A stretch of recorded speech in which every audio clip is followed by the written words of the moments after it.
গতকাল ঢাকা 15 এলাকায় জামাত ইসলামের নারী কর্মী এবং দায়িত্বশীলদের উপরে বিএনপির লোকেরা হামলা চালায় দেশীয় অস্ত্র নিয়ে। তাদের মধ্যে অন্তত 16 জন গুরুতর আহত হন। তাদের মধ্যে কয়েকজন এখানে ভর্তি আছে। আমরা তাদেরকে দেখতে এসেছি। আমরা দেশে একটা শান্তিপূর্ণ একটা সুষ্ঠু নির্বাচন চাই, কোনো ভয়ভীতির পরিবেশ থাকবে না, এমন একটা নির্বাচন আমরা চাচ্ছি। যারাই সন্ত্রাস এবং দুর্বৃত্তপনা করবে তাদের মুখের দিকে না তাকাইয়া আপনাদের দায়িত্বের দিকে তাকাইয়া তাদেরকে আইনের আওতায় নিতে হবে। মায়েদের গায়ে হাত দিল, মসজিদের ভিতরে ঢুকে অপমান করলো, গালিগালাজ করলো, ওখান থেকে মানুষের মোবাইলগুলা কেড়ে নিল, আর আইন শৃঙ্খলা বাহিনী তাকিয়ে তাকিয়ে দেখলো। কিভাবে হবে সুষ্ঠু নির্বাচন? আমরা চাই সবাই যার যার জায়গায় দায়িত্ব সুষ্ঠুভাবে পালন করবে। আপনাদের কর্মসূচি যদি জনগণ কবুল করে নেয় আমরা খুশি, আমাদের কোনো আপত্তি নাই, কিন্তু আমাদের কর্মসূচিতে মেহরবানি করে কেউ বাধা দেবেন না। আমাদেরটা আমাদের মতো করে করতে দেন। আমাদের অঙ্গীকার একেবারেই স্পষ্ট। আমরা একটা দুর্নীতি দুঃশাসন মুক্ত ন্যায় ইনসাফ ভিত্তিক আমরা একটা সমাজ গড়তে চাই, যেই সমাজে ফ্যাসিজম আর ফিরে আসবে না।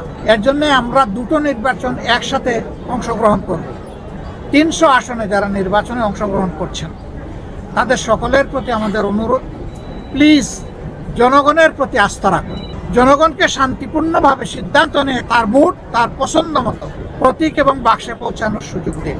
এর মাধ্যমে যেই নির্বাচিত হয়ে আসবে সকল রাজনৈতিক দলের দায়িত্ব হবে তাকে সহযোগিতা করা।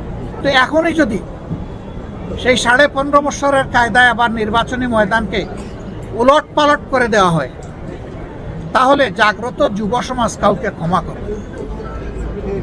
তারা তো মুখের রক্ত দিয়েই পরিবর্তন এনেছে।